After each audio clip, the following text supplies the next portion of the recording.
नमस्कार दोस्तों, डिस्कस करेंगे कॉमर्स के MCQs PGT commerce preparation guide से।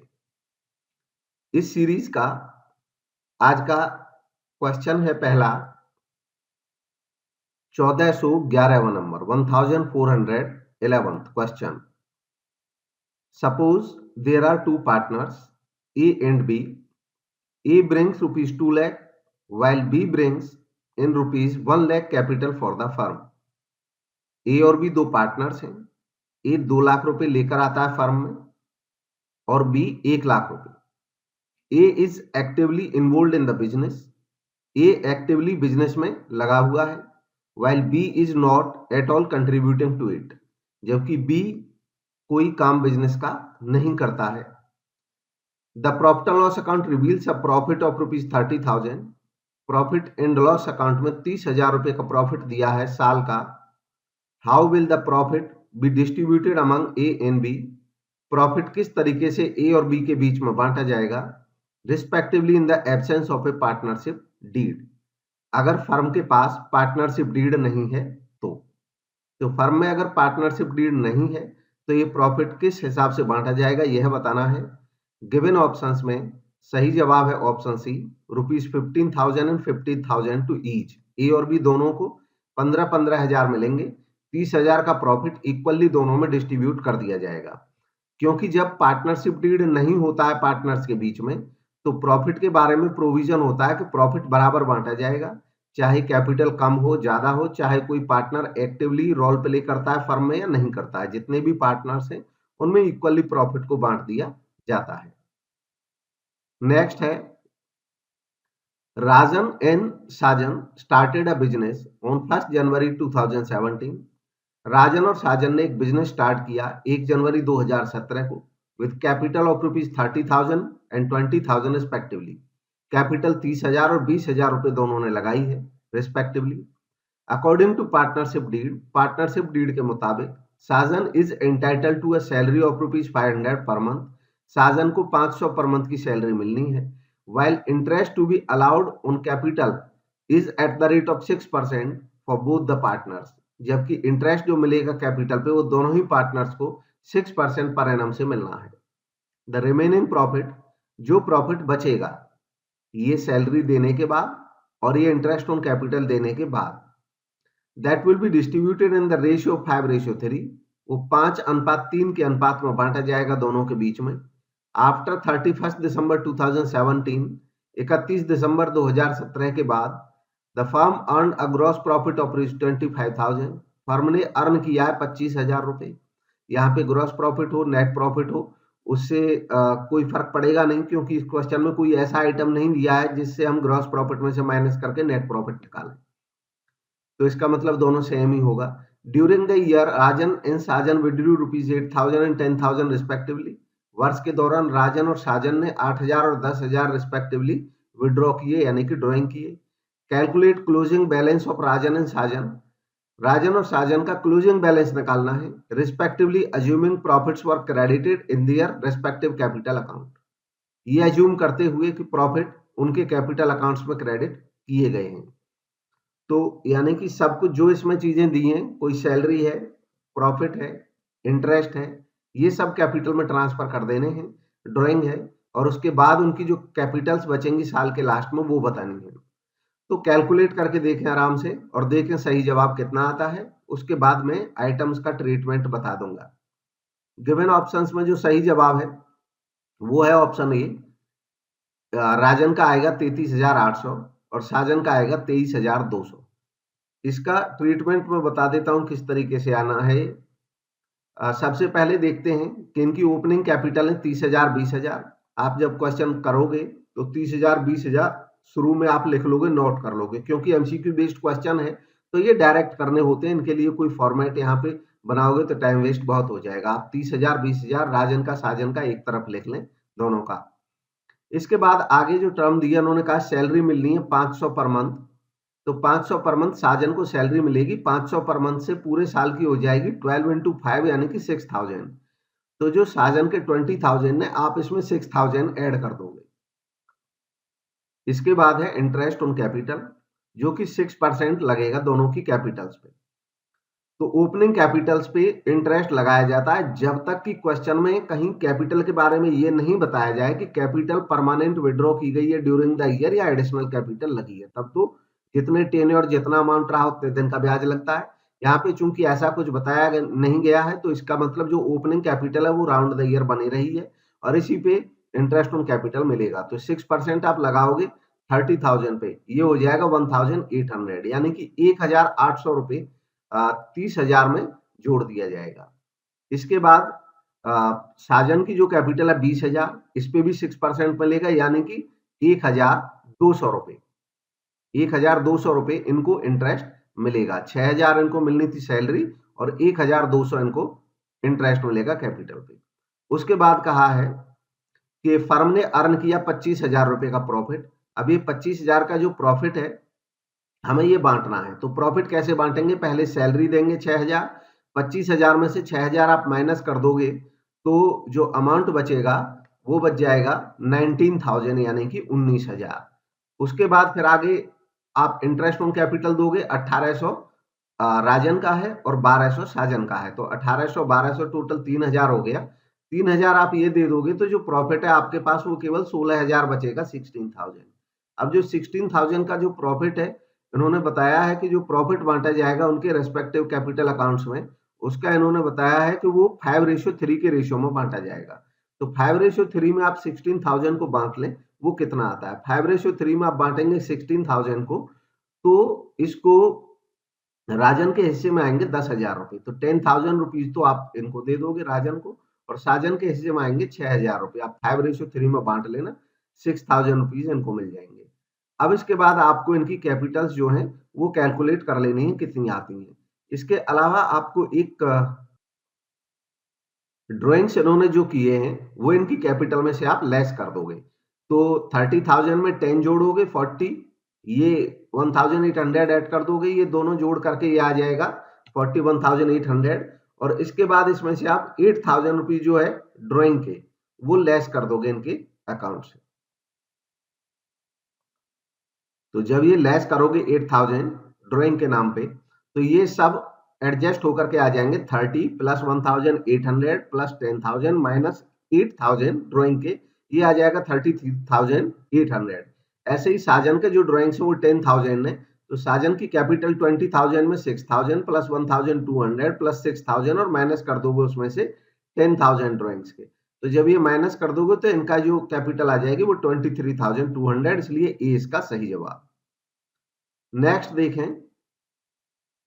Under fluctuation method interest on partners capital is. Fluctuating method में इंटरेस्ट पार्टनर्स कैपिटल का ट्रीटमेंट क्या होता है यह बताना है इस क्वेश्चन में। तो देखें सही जवाब क्या होगा। इसका सही जवाब होगा option B, credited to partners capital account.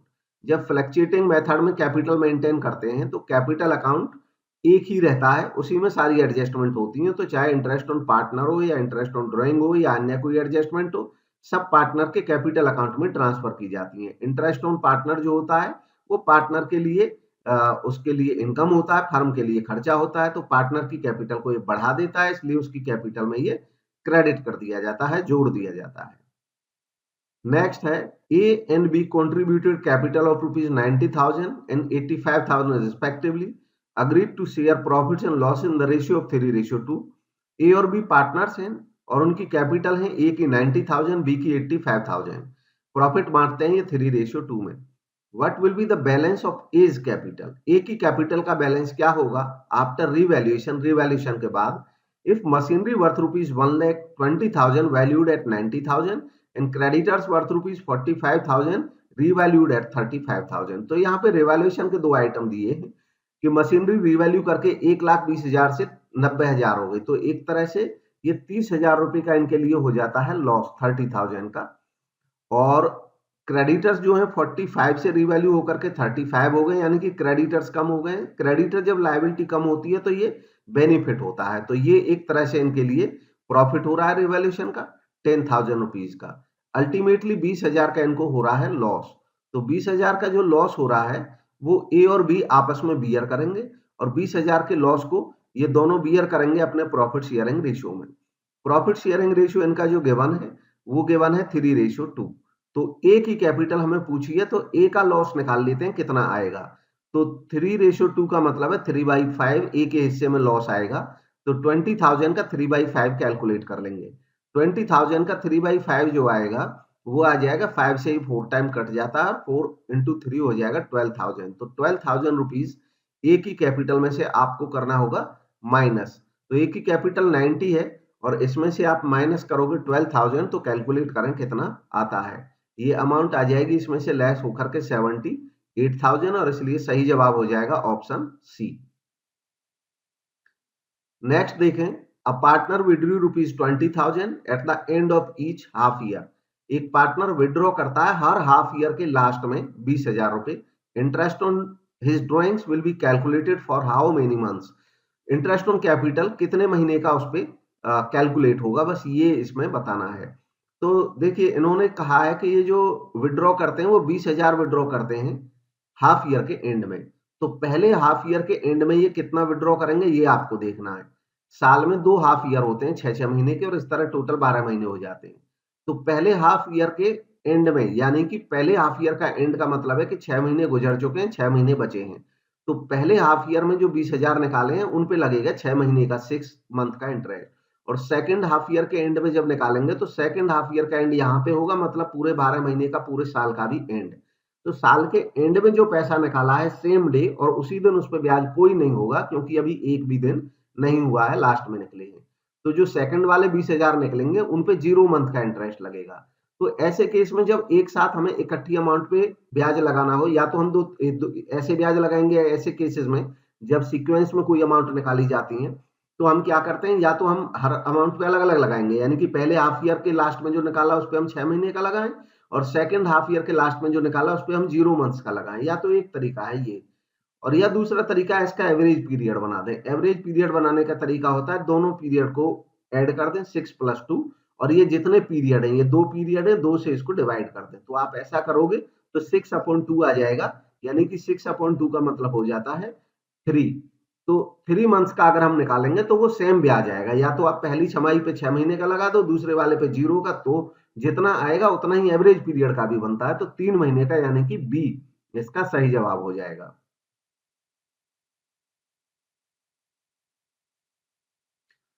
Next है, interest allowed on partners loan will be debited to. Partners के लोन पे अगर कोई इंटरेस्ट अलाउ किया जाता है तो वो डेबिट किसको किया जाएगा। देखिए, पार्टनर के जो लोन होता है उस पे अगर इंटरेस्ट अलाउ करती है फर्म, तो फर्म के लिए ये एक्सपेंस है। और ये जो एक्सपेंस है, ये भी एक्सपेंस का, इसका जो नेचर है वो है चार्ज अगेंस्ट प्रॉफिट। पार्टनरशिप में 2 तरीके के खर्चे हो सकते हैं, एक होते हैं चार्ज अगेंस्ट प्रॉफिट और दूसरे होते हैं एप्रोप्रिएशन आउट ऑफ प्रॉफिट। जो चार्ज अगेंस्ट प्रॉफिट होते हैं, इसका मतलब होता है कि वो प्रॉफिट पे चार्ज हैं, वो हर हाल में देने ही पड़ेंगे, चाहे आपके पास प्रॉफिट है नहीं है, चाहे आपको लॉस हो रहा हो। और जो एप्रोप्रिएशन ऑफ प्रॉफिट है वो इस टाइप के खर्चे होते हैं कि अगर फर्म के पास प्रॉफिट है तो देंगे, नहीं है तो नहीं देंगे। जैसे कि जो पार्टनर है फर्म के, उनको सैलरी देना, उनको इंटरेस्ट ऑन कैपिटल देना, वो तो होते हैं एप्रोप्रिएशन ऑफ प्रॉफिट। प्रॉफिट है तो देंगे, नहीं तो नहीं देंगे। जो चार्ज अगेंस्ट प्रॉफिट होते हैं वो नेसेसरीली देने होते हैं। जो नेसेसरीली देने होते हैं उनकी payment profit and loss account से होती है, और जो एप्रोप्रिएशन होते हैं उनकी पेमेंट P&L एप्रोप्रिएशन अकाउंट से होती है। तो ये तो चार्ज अगेंस्ट प्रॉफिट है, इसलिए इसकी जो पेमेंट होगी वो P&L अकाउंट से होगी। और अगर इसकी एंट्री करेंगे तो वो एंट्री इस तरीके से होगी कि profit and loss account debit to partners loan account, क्योंकि प्रॉफिट एंड लॉस अकाउंट कम हो जाएगा इस राशि से।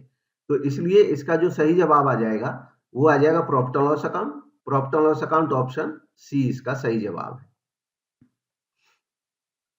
Next, which one of the following statements is not true. ये 4 स्टेटमेंट दिए, हमें बताना है इनमें से कौन सा ट्रू नहीं है। तो पढ़ के देखें कौन सा सही नहीं है, यह बताना है। गिवन ऑप्शंस में जो सही जवाब है वो है option D, registration of partnership is compulsory. इन्होंने पूछा जो ट्रू नहीं है, तो सही बात है, ये ट्रू नहीं है। पार्टनरशिप के केस में पार्टनरशिप का रजिस्ट्रेशन कंपलसरी नहीं होता, ये वॉलेंटरी होता है। चाहे तो फर्म करा सकती है रजिस्ट्रेशन, चाहे तो नहीं कराया जा सकता है। और बाकी जो स्टेटमेंट में ये सब ट्रू है, जैसे पार्टनरशिप डीड के एब्सेंस में जो प्रॉफिट लॉस होता है वो इक्वली बांटा जाता है, ये सही स्टेटमेंट है। Minor partner can get his share of profit, minor partner को भी प्रॉफिट में से हिस्सा मिलता है, ये भी सही बात है। Relation between partners are created through deed, और डीड के माध्यम से पार्टनर्स के बीच रिलेशन होते हैं, ये भी सही बात है, उनके रिलेशंस को तय करता है डीड। नेक्स्ट है the return agreement between partners is called, partners के बीच में जो रिटर्न एग्रीमेंट है उसको कहते क्या है? तो सही जवाब है option C, partnership deed. Deed जो वर्ड है इसका मतलब ही होता है समथिंग विच इज रिटर्न, तो पार्टनरशिप डीड एक रिटर्न एग्रीमेंट होता है, इसीलिए उसको डीड बोलते हैं। Next, which one of the following is not correct, again हमें इनमें से बताना है कौन सा करेक्ट नहीं है। तो गिवन ऑप्शंस में से चारों जो स्टेटमेंट्स हैं इनको पढ़ के देखें, और जो ट्रू नहीं है, जो करेक्ट नहीं है, उसकी पहचान करें। सही जवाब है option A, partnership is the relation between persons who have agreed to share the profits of the business carried on by any one of them. अब ये स्टेटमेंट यहां से गलत हो रहा है, इनकरेक्ट हो रहा है, क्योंकि ये अधूरा है। पार्टनरशिप एक रिलेशन है पर्संस के बीच में जो एग्री होते हैं शेयर करने के लिए प्रॉफिट्स को, और बिजनेस कैरी किया जाता है या तो उन सब के द्वारा या उनमें से किसी एक के द्वारा सबके लिए, यानी कि business is carried on by all of them और any one of them from everybody's side, तो तब तो ये सही हो जाता। अभी ये अधूरा है, इसलिए ये करेक्ट नहीं है। बाकी जो तीनों स्टेटमेंट हैं ये करेक्ट हैं। पार्टनर रिस्क बियर करते हैं, जो एक बिजनेस को अर्न करने में रन करने में जो रिस्क होता है उसको वो सभी टीम के तौर पे बियर करते हैं रिस्क को, ये सही स्टेटमेंट है। इसके अलावा पार्टनरशिप फर्म लीगली रिक्वायर्ड नहीं है अपने अकाउंट्स पब्लिश करने के लिए, पार्टनरशिप फर्म के लिए ऐसा कोई कंपल्सन नहीं है कि वो अपने अकाउंट्स को पब्लिश करे। नेक्स्ट है, according to section 464 of companies act 2013 maximum number of partners in a partnership can be 100, ये भी सही बात है। कंपनीज एक्ट 2013 का जो सेक्शन 464 है ये इस बात को अलाउ करता है कि मैक्सिमम पार्टनर एक फर्म में 100 हो सकते हैं। हालांकि इसमें एक कंडीशन दी हुई है कि या इसके जो सरकार जो गवर्नमेंट है वो जो बताए प्रेडिक्ट जो गवर्नमेंट है वो जो प्रेस्क्राइब करे, तो गवर्नमेंट ने सीसीएस रूल्स के माध्यम से कंपनी के जो रूल्स होते हैं उनके माध्यम से बताया है। Ministry of corporate affairs MCA इस बारे में गाइडलाइन जारी करती है, उसके रूल के माध्यम से उन्होंने बताया है कि मैक्सिमम जो संख्या है पार्टनरशिप की वो 50 हो सकती है, तो इससे ज्यादा वो नहीं बता सकते थे। तो ये दोनों कंडीशन यहाँ पे पूरी हो जाती हैं एक्ट की, 100 से ज्यादा नहीं है, सरकार ने 50 बताया तो 50 से ज्यादा पार्टनर नहीं होंगे जो ऑलरेडी इसके अंदर है, तो ये स्टेटमेंट सही ही है। नेक्स्ट है, which of the following statement is true, इनमें से कौन सा स्टेटमेंट ट्रू है? तो गिवन ऑप्शंस में से भी हमें ट्रू स्टेटमेंट पहचानना है, और इसमें जो ट्रू स्टेटमेंट है वो है option C, the business of firm can be operated by any one partner. हाँ, कोई एक पार्टनर ऑपरेट कर सकता है। अब यहाँ पे इस स्टेटमेंट के बारे में अभी इससे रिलेटेड एक क्वेश्चन आया था, तो थोड़ी कंफ्यूजन हो सकती है, उसको क्लियर करेंगे। लेकिन उससे पहले में बाकी ये जो तीनों स्टेटमेंट हैं इनको पढ़ लेते हैं और इनको देख लेते हैं कि ये ट्रू क्यों नहीं है। पहला जो स्टेटमेंट है, it is compulsory to have a partnership agreement and writing, तो ये गलत है, रॉन्ग स्टेटमेंट है, क्योंकि कोई कंपल्सरी नहीं होता है राइटिंग में रखना एग्रीमेंट को। दूसरा है, interest on drawing is always calculated on the total drawing for full year, ऐसा भी कोई जरूरी नहीं है कि टोटल ड्राइंग पे पूरे साल के लिए इंटरेस्ट कैलकुलेट किया जाए। जितना ड्राइंग जिस पीरियड में होता है जब किया जाता है उसके हिसाब से किया जाता है। Current accounts of partners are maintained under the fluctuating capital method, जो करंट अकाउंट्स होते हैं पार्टनर्स के वो मेंटेन तब होते हैं जब कैपिटल मेथड, कैपिटल मेंटेनेंस का मेथड हम फिक्स्ड कैपिटल मेथड अपनाते हैं। फ्लक्चुएटिंग अगर अपनाते हैं तो केवल एक ही अकाउंट बनता है, कैपिटल अकाउंट। तो ये तीनों स्टेटमेंट इनकरेक्ट हैं। अब इस पे आ जाते हैं, business of the firm can be operated by any one partner, ये कह रहे हैं कि ऑपरेट किया जा सकता है, तो बिल्कुल सही बात है, संभावित है। इससे पहले जो स्टेटमेंट था उसको रिविजिट कर लेते हैं एक बार, कि यहाँ पे जो स्टेटमेंट ये करेक्ट इसलिए नहीं था क्योंकि इसमें कहा था कि share the profits of the business carried on by any one of them, ये इसको जनरल बता रहे थे स्टेटमेंट कि कैरी किया जाता है एक पार्टनर के द्वारा। अगर ये कहते कि can be carried on by any one of them, तब तो ये भी सही हो सकता था। नेक्स्ट आ जाते हैं, in the absence of partnership deed which of the provision given below do not apply, तो पार्टनरशिप डीड अगर नहीं है तो इनमें से कौन सा प्रोविजन अप्लाई नहीं होगा यह बताना है। तो गिवन ऑप्शंस में जो सही जवाब है वो है option A, profit and loss will be shared in the capital ratio among the partners. ये ऐसा नहीं होता है, प्रॉफिट एंड लॉस इक्वली बांटा जाएगा अगर डीड नहीं होगा तो। बाकी जो देख लेते हैं तीनों स्टेटमेंट ये कैसे करेक्ट हैं। सैलरी, कमीशन और other remuneration will not be payable to the partner. सही बात है, अगर डीड नहीं होगा तो न सैलरी मिलेगी, न कमीशन मिलेगा, न अन्य कोई रेम्युनरेशन मिलेगा किसी पार्टनर को। Next, no interest on capital will be given to the partners. ये भी सही बात है, कोई इंटरेस्ट नहीं मिलेगा कैपिटल पे। And next, no interest on drawing will be charge from the partners. और पार्टनर से ड्राइंग पे भी कोई इंटरेस्ट चार्ज नहीं किया जाएगा। तो ये तीनों स्टेटमेंट सही हैं। नेक्स्ट है, A and B are partner sharing profits and losses in the ratio of 3:2। A और बी पार्टनर्स हैं जो प्रॉफिट्स और लॉसेज को शेयर करते हैं 3:2 में। एज कैपिटल इज ₹30,000, ए की कैपिटल 30,000 रुपए है। बीज कैपिटल इज 15,000, बी की 15,000 रुपए है। दे एडमिटेड सी, वो सी को एडमिट करते हैं। And agreed to give 1/5 share of profits to him, और अपने प्रॉफिट्स का उसको 1/5 शेयर देने के लिए वो एग्री होते हैं। How much see should bring in towards his capital, तो सी अपने कैपिटल के लिए कितना पैसा लेके आएगा यह बताना है। जब क्वेश्चन में ऐसी जानकारी फाइंड आउट करनी होती है तो कुछ तरीके होते हैं जो अवेलेबल इंफॉर्मेशन होती है उसके आधार पर ही कैलकुलेशन करनी पड़ती है। तो इस केस में जब हम कैलकुलेशन करेंगे तो देखेंगे अवेलेबल इंफॉर्मेशन हमारे पास क्या है। हमारे पास अवेलेबल इंफॉर्मेशन ए और बी की कैपिटल है, तो ए और बी की कैपिटल को अगर जोड़ दें 30 और 15 को तो ये हो जाती है 45,000, इन दोनों की कैपिटल मिला करके। इसके अलावा हमारे पास अन्य जानकारी है कि सी आ रहा है 1/5 हिस्से के लिए, तो इसका मतलब सी 1/5 के लिए आ रहा है, तो बाकी दोनों पार्टनर्स का हिसाब आगे से फर्म में 4/5 बचा रहेगा। 1/5 का मतलब होता है, अगर बहुत सरल लैंग्वेज में इसको कहें तो जैसे 1/5 दिया है तो इसका मतलब है कि अगर फर्म के जो टोटल जितना भी शेयर होगा, प्रॉफिट होगा, अगर उसके 5 हिस्से कर देंगे प्रॉफिट के तो उनमें से एक हिस्सा इसको मिलेगा, तो 4 हिस्से बच गए। तो 4 हिस्से ए और बी जो पहले से हैं उनको मिलेंगे नेचुरली जब इसको एक हिस्सा दे देंगे तो इसका मतलब होता है कि जो remaining share to the old partners is 4/5। तो रिमेनिंग पार्टनर्स का जो शेयर है वो 4/5 रहेगा। अब चूंकि अन्य कोई जानकारी नहीं है तो बस ये एस्टिमेट करने का तरीका होता है, क्योंकि रिमेनिंग पार्टनर्स का जो शेयर है वो 4/5 रहेगा, तो रिमेनिंग पार्टनर्स की जो कैपिटल है वो 45,000 है। 45,000, तो इसके बेस पे अगर देखेंगे तो पूरी फर्म की जो कैपिटल वो रहेगी 5/4 अगर कर देंगे तो पूरी फर्म की कैपिटल आ जाएगी। और अब इसमें हमें निकालनी है सी की कैपिटल, तो सी की कैपिटल निकालेंगे, ये तो पूरी फर्म की कैपिटल आई कि 45 का अगर 5/4 कर दें। अब इसका हम नए पार्टनर की कैपिटल निकालेंगे तो 1/5 कर देंगे। इसको कैलकुलेट करना है, 5 से 5 कट जाएगा तो 45,000 का 1/4 जो आएगा वो सी को कैपिटल लानी होगी अवेलेबल इंफॉर्मेशन के आधार पे। तो गिवन ऑप्शंस में जो सही जवाब आ जाएगा वो आ जाएगा option B 11,250। Next, A and B are partners sharing profits and losses in the ratio of 2:5। A और बी पार्टनर्स हैं, प्रॉफिट्स को शेयर करते हैं 2:5 में। They admit C for 1/4 share in future profits, वो सी को एडमिट करते हैं 1/4 हिस्से के लिए। New ratio between A B C will be, तो न्यू रेशियो ए बी और सी के बीच में क्या होगा। तो देखिए, चूंकि ऑब्जेक्टिव क्वेश्चंस हैं और इसमें डायरेक्ट ही कैलकुलेशन ज्यादातर करनी चाहिए, तो मैं डायरेक्ट कैलकुलेशन बता रहा हूं इसलिए इन चीजों के लिए। तो कैसे करेंगे, हमें चेक करना है कि एक तो 2:5 मेंटेन रहना चाहिए, ये बताया नहीं है कि कौन किससे क्या ले रहा है, तो हमें बस ऐसा रेशियो इनमें से सिलेक्ट कर लेना है जिसमें सी का हिस्सा अभी भी 1/4 हो रहा हो और इनका रेशियो 2:5 में मेंटेन हो।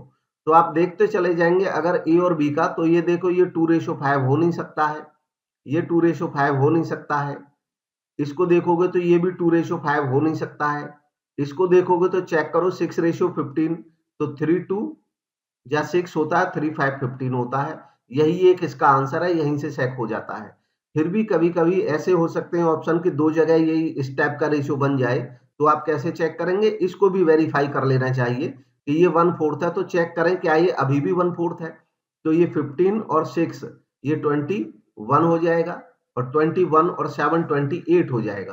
तो आप चेक करके देखें, क्योंकि इन तीनों का टोटल 28 आ रहा है, तो 7/48 जो है वो 1/4 है कि नहीं है, तो है, तो ये सही जवाब आ जाता है। नेक्स्ट देखें, अगला क्वेश्चन है, X and Y are partners in a firm sharing profits in the ratio of 2:1. X और Y पार्टनर्स हैं एक फर्म में जो प्रॉफिट्स को शेयर करते हैं 2:1 में. Z is admitted with 1/3 profit sharing. Z को जो एडमिट करते हैं ये 1/3 शेयर के लिए. What will be the new profit sharing ratio of X, Y, Z? Again फिर उसी तरीके से ये भी आपको सोल्व करना है. आप चेक करके देखें. 2:1 देखो ये हो नहीं सकता है, ये भी 2:1 नहीं हो रहा है, ये 2:1 दिख रहा है 4:2 और ये भी नहीं है. तो यहीं पे ये आंसर तो इसी से मिल जाता है. फिर भी वेरीफाई कर लें क्या ये 1/3 है कि नहीं है. तो तरीका है 4 and 2 6 होता है, 6 3 9 होता है, तीनों का टोटल 9 है. अब सी का चेक करके देख लें. जेड का जो लास्ट है 3/9, इसका मतलब 1/3. तो सी ही इसका सही जवाब है. नेक्स्ट देखें. Ravi and Mohan were partners in a firm. Ravi और मोहन पार्टनर्स हैं एक फर्म में with capitals of ₹3 lakh and 5 lakh. इनकी कैपिटल 3 लाख और 5 लाख है. Kumar was admitted as a new partner for 1/4 share in profits. Kumar को शामिल किया गया 1/4 हिस्से के लिए प्रॉफिट्स में. Kumar brought ₹4 lakh as his capital. Kumar लेके आता है 4 लाख रुपए कैपिटल के लिए. The value of goodwill of the firm will be. तो फर्म की जो गुडविल की वैल्यू है वो क्या होगी ये जानना है. तो देखो ऐसे क्वेश्चंस में जब हमें फाइंड आउट करना होता है तो फिर अवेलेबल इंफॉर्मेशन के ऊपर ही कैलकुलेशन होती है. जैसे हमें ये देखना है कि ये 1/4 हिस्से के लिए जो नया पार्टनर आ रहा है वो 4 लाख कैपिटल ला रहा है. तो 1/4 के लिए 4 लाख लाने का मतलब है कि फर्म ये मान रही है कि उनकी जो वर्थ है उनके बिजनेस की वो इतनी है कि 4 लाख का 4 गुना. 4 लाख का 4 गुना आप करके देखें ये आ जाता है 16 लाख. मतलब फर्म को लग रहा है कि उनकी जो फर्म वर्थ है वो 16 लाख है, इसलिए 16 लाख का 1/4 इन्होंने मांग लिया और वो देने को भी रेडी हो गया. तो फर्म अपनी नजर में अपनी फर्म का जो कैपिटलाइजेशन कर रही है वो 16 लाख कर रही है. मतलब फर्म को लग रहा है कि 16 लाख हमारी फर्म की वैल्यू होनी चाहिए. अब यहाँ पे देखते हैं लेकिन वास्तव में कैपिटल है कितनी फर्म में अभी. तो जो रवि है उसकी 3 लाख थी, मोहन की 5 लाख थी, नया पार्टनर 4 लाख लाया. तो इस हिसाब से फर्म की जो कैपिटल बैठ रही है वो 3 और 5 8 और 4 12, तीनों का टोटल कर लिया जाता है 12 लाख है. तो फर्म ने तो जो वैल्यू करी है जब नया पार्टनर आया तो 16 लाख के हिसाब से वैल्यू करके उससे पैसे मांगे हैं. इसका मतलब ये सीधा सा है कि फर्म ये मान रही है कि उनकी जो वास्तविक वैल्यू है फर्म की वो कुछ ज्यादा है और जो ज्यादा है अवेलेबल से वही गुडविल है. यानी कि 16 लाख में से 12 लाख घटाओगे तो ये फर्म की गुडविल आ जाती है. इन्होंने फर्म की गुडविल यहाँ पे पूछी थी तो फर्म की गुडविल आपकी 4 लाख रुपए निकल आई है. इसलिए जो सही जवाब है वो ऑप्शन ए ₹4 लाख. नेक्स्ट देखें. X and Y were partners in a firm. X और वाई पार्टनर्स एक फर्म में शेयर करते हैं प्रॉफिट्स को 3:2 में. Their capitals were ₹3 lakh and 5 lakh. उनकी कैपिटल 3 लाख और 5 लाख रुपए है. Z was admitted as a new partner for 1/4 share. Z को एडमिट किया गया 1/4 शेयर के लिए प्रॉफिट्स में. Z brought ₹3 lakh as capital. Z 3 lakh रुपए कैपिटल के लाया है. Amount of goodwill premium brought by Z will be. तो यहाँ पे पूछा है कि अब गुडविल का जो अमाउंट जेड के द्वारा लाया जाना चाहिए वो कितना होगा. तो अब फर्म की गुडविल नहीं निकालनी, जेड की गुडविल निकालनी है. तो पहले फर्म की गुडविल निकाल लेंगे पिछले वाले तरीके से ही. तो वो तरीके से आप कैलकुलेट करके देखें इसका कितना सही जवाब आएगा. फिर उसके बाद मैं अपनी कैलकुलेशन दिखाऊंगा. तो अब कैलकुलेशन चेक कर लें. आपने कर ली होगी. पॉज करके आप कैलकुलेशन कर लिया करें अपना आंसर. अब हम डिस्कस करते हैं. तो जेड लाता है 3 लाख और ये 1/4 के लिए ला रहा है. इसका मतलब इसकी कैपिटल के हिसाब से जब कैलकुलेशन करते हैं तो फिर में उसमें लिखा जाता है क्वेश्चन में कि capital of the new firm on the basis of new partners capital. तो वो होगा 3 लाख इंटू 4/1 यानी कि 3 लाख का 4 गुना. तो 12 लाख आ जाएगी. अब देखेंगे कि वास्तव में अवेलेबल कैपिटल है कितनी फर्म की. तो फर्म की अवेलेबल कैपिटल है एक्स की 3 लाख, वाई की 5 लाख, 5 और 3 8 लाख. 8 लाख में 3 लाख जेड की जोड़ दें 11 लाख. तो 12 लाख में से 11 लाख घटाएं तो आपको 1 लाख जो है वो फर्म की गुडविल पता चल जाएगी. तो पूरी फर्म की गुडविल है 1 लाख, 1 लाख. अब 1 लाख में हमें हिस्सा निकालना है जो पार्टनर नया आया है तो वो कितनी गुडविल लेके आएगा.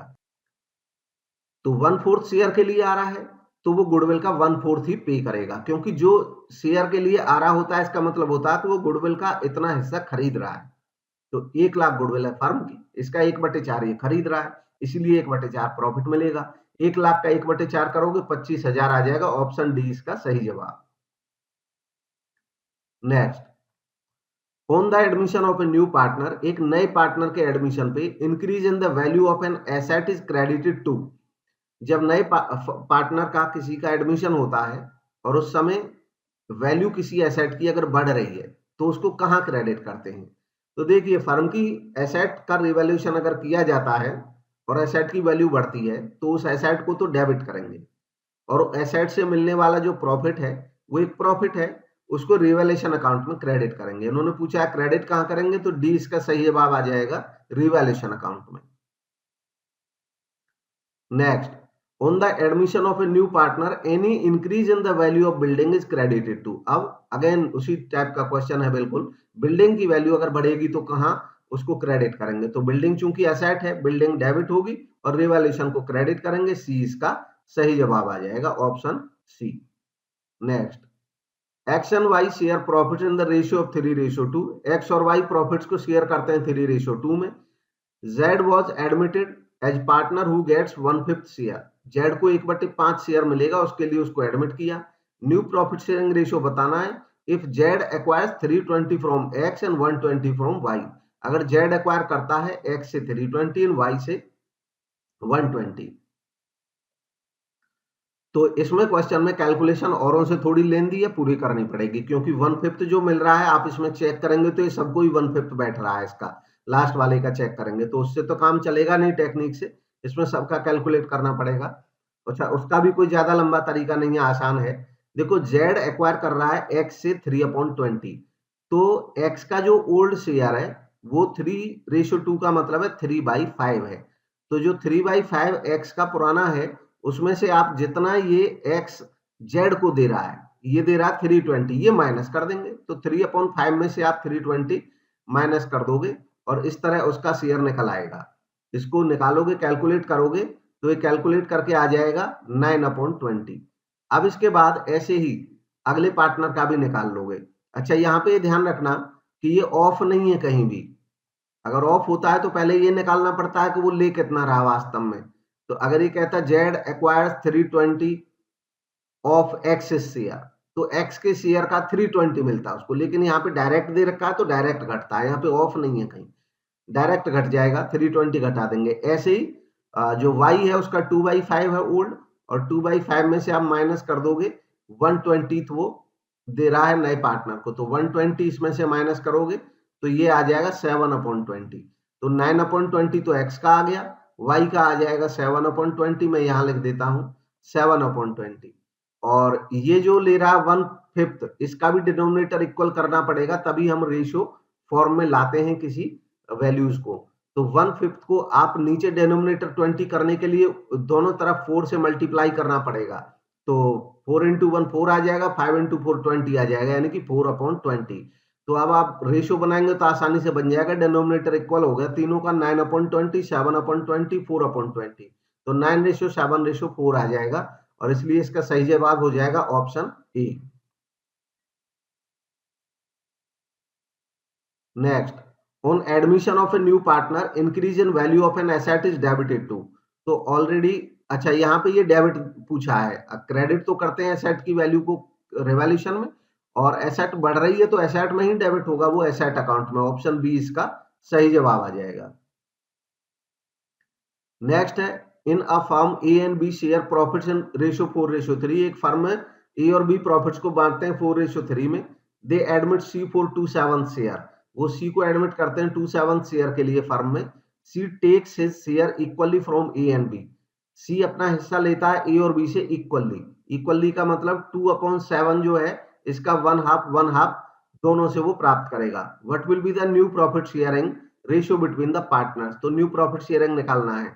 अब चूंकि यहाँ पे कहा है कि C takes share equally from A and B, तो 27 का इक्वल करने के लिए आपको 27 का हाफ इसको देना होगा, हाफ इसको देना होगा। 27 का आप हाफ करोगे तो 1/7 इसको मिलेगा, 1/7 इसको मिलेगा। तो ए का जो न्यू शेयर हो जाएगा, इसका ओल्ड था 4/7, 4/3 का मतलब है, आप 1/7 इसको, सॉरी, ए का जो ओल्ड है वो 4/7 है, और वो सी को एडमिट कर रहे हैं 27 के लिए, और इसको वो इक्वली देंगे तो 27 का हाफ 1/7, 1/7 देंगे। 4/7 से 1/7 घटा दोगे, जो वो सेक्रीफाइस कर रहा है, तो 3/7 तो बचेगा ए का। ऐसे ही आप बी को निकालोगे, बी का भी 3/7 है जो ओल्ड है, तो बी का जो 3/7 ओल्ड है उसमें से भी आप 1/7 घटाओगे, नए पार्टनर को ये 1/7 दे रहा है, तो इसका बचेगा 2/7। तो इस तरह इसका 2/7 बचा और आप कैलकुलेट कर लें, पुराने वाले का 3/7, इसका 2/7 और ये 2/7 के लिए आ रहा है, तो डिनोमिनेटर इक्वल है ही 7 तीनों का, तो 3:2:2 आ जाएगा और इसका जो सही जवाब हो जाएगा वो हो जाएगा option D 3:2:2। Next, A and B are sharing profits in the ratio of 3:2। A और बी प्रॉफिट शेयर कर रहे हैं 3:2 में। They admit C as a new partner with 1/5 share in the profits. वो एडमिट करते हैं सी को नए पार्टनर के तौर पे 1/5 हिस्से के लिए प्रॉफिट्स में, which he gets equally from A and B. वो ए और बी से इक्वली प्राप्त करता है। Calculate new profit sharing ratio. New profit sharing ratio आपको कैलकुलेट करना है, तो ऑप्शन देखें कौन सा सही होगा, आप कैलकुलेट कर लें। ए और बी का जो ओल्ड शेयर है 3:2 है, सी नए शेयर के लिए 1/5 ले रहा है और वो इक्वली प्राप्त कर रहा है दोनों से। तो अगेन यहाँ पे आपको वैसे ही करना है, बस कैलकुलेशन यहाँ पे एक स्टेप थोड़ा सा वो, क्योंकि ये बंट नहीं सकता है, तो 1/5 का आधा यानी कि 1/10 और 1/10 होगा। तो जो ए है उसका पुराना जो शेयर है वो 3/5 है, उसमें से आप 1/10 लेस करोगे तो इसका न्यू शेयर पता चल जाएगा। 1/10 का मतलब हो गया, यहाँ भी डिनोमिनेटर 10 करोगे तो ये 6 हो जाएगा, यानी कि 5 ये 6 में से आप माइनस करोगे 1, तो 5/10 तो इसको बचेगा। और जो बी है उसका 2/5 है और 2/5 में से भी आपको 1/10 ही घटाना है, तो 1/10 आप घटाओगे 2/5 में से, तो ये जो वैल्यू बचेगी ये बचेगी 3/10। और जो नया पार्टनर है उसका 1/5 है, इसका डिनोमिनेटर इक्वल करोगे 10, तो ये 1/5 को आप 2/10 भी बोल सकते हो, 2/10 एक ही बात है। तो अब इसका 5/10, इसका 3/10, इसका 2/10, तो 5:3:2 और बी इसका सही जवाब आ जाएगा। नेक्स्ट देखेंगे, X and Y are partner sharing profits and losses in the ratio of 3:1। X और वाई पार्टनर्स हैं, वो प्रॉफिट को शेयर करते हैं 3:1 में। They admit Z as a partner, वो जेड को पार्टनर के तौर पे एडमिट करते हैं। Who pays ₹4,000 as a share of goodwill, जो अपने गुडविल के लिए 4,000 रुपए पे करता है। The new profit sharing ratio will be 2:1:1। New profit sharing ratio 2:1 है। Amount of goodwill will be credited to. Amount of goodwill किसको क्रेडिट होगा, तो देखिए जब नया पार्टनर आता है और गुडविल लाता है, तो चूंकि वो जो गुडविल ला रहा है वो एक तरह से उसके गुडविल के लिए जो पैसा लाता है वो इसलिए लाता है क्योंकि वो गुडविल में हिस्सा खरीद रहा है। गुडविल में जितना हिस्सा खरीद रहा है इतना हिस्सा उसको प्रॉफिट में मिलता है, तो प्रॉफिट का हिस्सा हमें यहाँ से पता चल जा रहा है। अब वो जब गुडविल लाता है तो बाकी पार्टनर्स जो हैं एक तरह से वो अपनी गुडविल का कुछ हिस्सा बेच रहे होते हैं और आने वाला पार्टनर गुडविल का कुछ हिस्सा खरीद रहा होता है। तो जो बेच रहा है उसका ही शेयर कम होता है। शेयर जिसका कम होता है उसको हम बोलते हैं सैक्रिफाइस कर रहा है। सैक्रिफाइस करने का मतलब है कि वो अपनी गुडविल का इतना हिस्सा बेच रहा है। तो जो 4,000 रुपए गुडविल के लाएगा ये उसको देगा जो इसको अपनी गुडविल बेच रहा है, यानी कि जो सैक्रिफाइस कर रहा है। तो इसके लिए हमें सैक्रिफाइस रेशियो निकालना होता है। सैक्रिफाइस का तरीका होता है old share minus new share. तो आप एक्स का निकाल के देखें, एक्स का जो ओल्ड है वो 3:1 का मतलब है 3/4 है, और एक्स का जो न्यू है इसका मतलब है 2:1 का मतलब भी 2/4 है। तो अब 3/4 में से 2/4 माइनस करोगे तो 1/4, यानी कि 1/4 ये अपनी गुडविल का बेच रहा है और इसलिए इसको इतना इसका सैक्रिफाइस है। उसके बाद y का आप देखोगे तो y का ओल्ड जो शेयर है वो 1/4 है और जो न्यू है वो भी 1/4 है। तो 1/4 माइनस 1/4 0 आएगा, यानी कि ये कुछ ना ले रहा है ना दे रहा है, तो इसको कुछ नहीं मिलेगा। जो z है वो उसका शेयर 1/4 है, यहाँ पे दिख रहा है। इसका मतलब z को जितना भी 1/4 मिल रहा है वो केवल x से मिल रहा है। तो जब x से मिल रहा है तो पूरी गुडविल का जो पैसा वो लाएगा वो x को ही देगा, 4,000 रुपए। तो इसलिए इसका जो सही जवाब हो जाएगा वो हो जाएगा ऑप्शन बी एक्स ओनली, केवल एक्स को क्रेडिट होगा ये पैसा।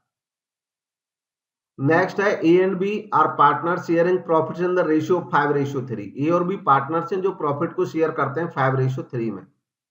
दे admit C in the partnership for 3/10 share and profit. वो सी को एडमिट करते हैं फर्म में 3/10 हिस्से के लिए।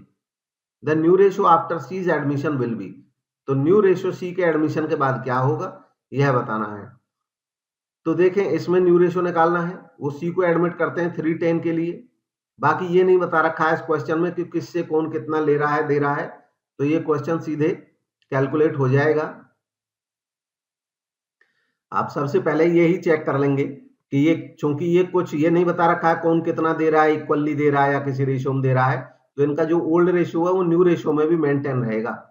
तो आप चेक करके देख लें किस में मेंटेन है। तो 35/42 ये 53 हो नहीं सकता है। 35/21 ये हो सकता है, तो चेक करें आप 7 से 5 को मल्टीप्लाई करेंगे तो 35 आता है, और 7 से 3 को मल्टीप्लाई करेंगे तो 21 आता है। यानी कि ये जो रेशियो है ये सटीक बैठ रहा है, 5:3 है। अगले में देखते हैं, ये 5:3 हो ही नहीं सकता है क्योंकि 3 से ये डिविजिबल ही नहीं है। 22 ये भी नहीं हो सकता है क्योंकि 23 से डिविजिबल नहीं है।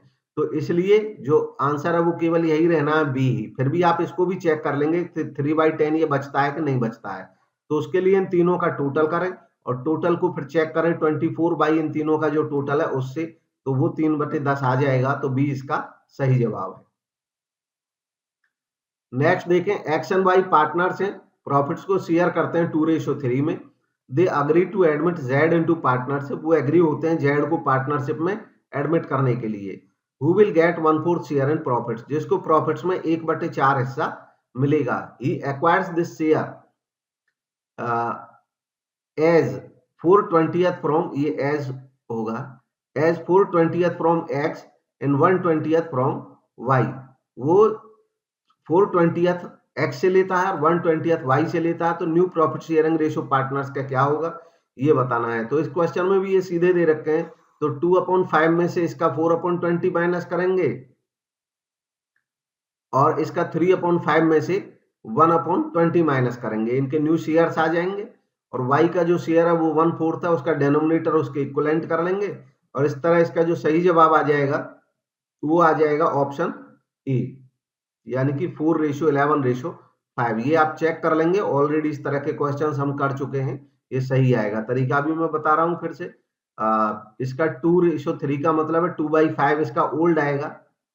2/5 में से आपको ये 4/20 घटा देना है। 2/5 का डिनोमिनेटर 5 जो है वो 20 के इक्विवेलेंट पहले कर लोगे, तो ये जो आ जाएगा ये 4/20 ही आ जाएगा। ऐसे ही इसका भी आप करोगे, 3/5 में से माइनस करोगे 1/20, तो 3/5 का डिनोमिनेटर जो 5 है उसको 20 कर लोगे आप, और इस तरह वो आ जाएगा 11/20। और इसका जो 4 है इसका डिनोमिनेटर 20 करने के लिए 5/20 हो जाएगा, तो ये आ जाएगा, ये इसका सही जवाब हो जाएगा। नेक्स्ट देखें 1437, एक्स और वाई पार्टनरशिप फर्म में शेयर करते हैं, कैपिटल है उनकी 48,000 और 31,000 respectively. They admit Z as a partner with 1/4 share in profit, वो प्रॉफिट में 1/4 हिस्से के लिए जेड को एडमिट करते हैं। Z brings ₹30,000 as his capital, Z 30,000 रुपए कैपिटल के लिए लाता है। Z share of goodwill will be, तो जेड का गुडविल निकालना है। अगेन इसमें फाइंड आउट करना है हमें, हिडन है गुडविल एक तरह से, तो उसका तरीका फिर से वही है कि ये 30,000 रुपए जो जेड कैपिटल ला रहा है 1/4 हिस्से के लिए, तो इसके कैपिटल के अकॉर्डिंग जो फर्म की कैपिटल होनी चाहिए, तो 30,000 इंटू 4 हो जाएगी, यानी कि ये आ जाएगी 1,20,000 होनी चाहिए। फिर हम चेक करेंगे कि अवेलेबल कैपिटल है कितनी फर्म की, तो इसका 48 है, इसका 31 है और इसका 30 है। इन तीनों को देंगे जोड़, तीनों को आप जोड़ देंगे तो चेक करेंगे कितना आ जाता है। तीनों का आप ऐड करके निकालेंगे तो ये आ जाएगा 48 और 31, ये हो जाता है 79, और 79 और 30, 79 और 30 को आप जोड़ दोगे तो ये आ जाएगा 1,09,000। अब ये आप जोड़ दोगे तो इस तरह जो अमाउंट निकल करके आएगी वो आ जाएगी, 120 में से 9 माइनस कर दोगे, ये आ जाएगी 11,000। अब 11,000 में आपको निकालना है इसका शेयर, जेड का 1/4, तो इसका 1/4 निकाल लोगे, इसका 1/4 निकाल लोगे तो कैसे आएगा, ये आ जाएगा ये 2,750, ये इसका सही जवाब आ जाएगा। नेक्स्ट है, in partnership unrecorded liability shown in the new balance sheet in, partnership में अनरिकॉर्डेड लायबिलिटी नई बैलेंस शीट में दिखाई जाएगी कहां पे? तो देखिए गिवन ऑप्शंस में जो सही जवाब है वो होना चाहिए ऑप्शन बी, लायबिलिटी साइड। संभवतः इसका आंसर जो आंसर की में था वो उन्होंने डी दिया था, लेकिन यहाँ पे बी रहेगा। उसका कारण ये है क्योंकि बी है ऑलरेडी लायबिलिटी साइड, और अनरिकॉर्डेड लायबिलिटी का मतलब होता है कि कोई लायबिलिटी बाई चांस रिकॉर्डेड नहीं है, तो जब फर्म ने अपने अकाउंट्स बनाएगी, फर्म अकाउंट्स बनाएगी तो उसको पता चला कि ये अनरिकॉर्डेड लायबिलिटी है, मींस लायबिलिटी तो है, अनरिकॉर्डेड है मतलब वो बुक्स में नहीं है, तो बुक्स में रिकॉर्ड करेंगे। जब बुक्स में रिकॉर्ड करेंगे उस लायबिलिटी को, तो वो लायबिलिटी बन जाएगी और वो लॉस हो जाएगी। तो एक तरफ तो हम कोई रिवैल्यूएशन अकाउंट अगर बनाएंगे उस समय पे, तो रिवैल्यूएशन में लॉस हो जाएगा और लायबिलिटी क्रिएट हो जाएगी। लायबिलिटी क्रिएट हो जाएगी तो बैलेंस शीट में लायबिलिटीज में आएगी। 20 का सही जवाब होना चाहिए। तो ये थे आज के एमसीक्यूज। वीडियो अच्छा लगा तो लाइक करें, चैनल को सब्सक्राइब करें। आप पीजीटी कॉमर्स की, टीजीटी कॉमर्स की, या असिस्टेंट प्रोफेसर कॉमर्स की, या यूजीसी नेट कॉमर्स की तैयारी कर रहे हैं, तो आपके लिए चैनल काफी महत्वपूर्ण होगा। आने वाले टाइम में हम नेट के डेडिकेटेड वीडियोस भी डालना स्टार्ट करने वाले हैं। Thank you for watching.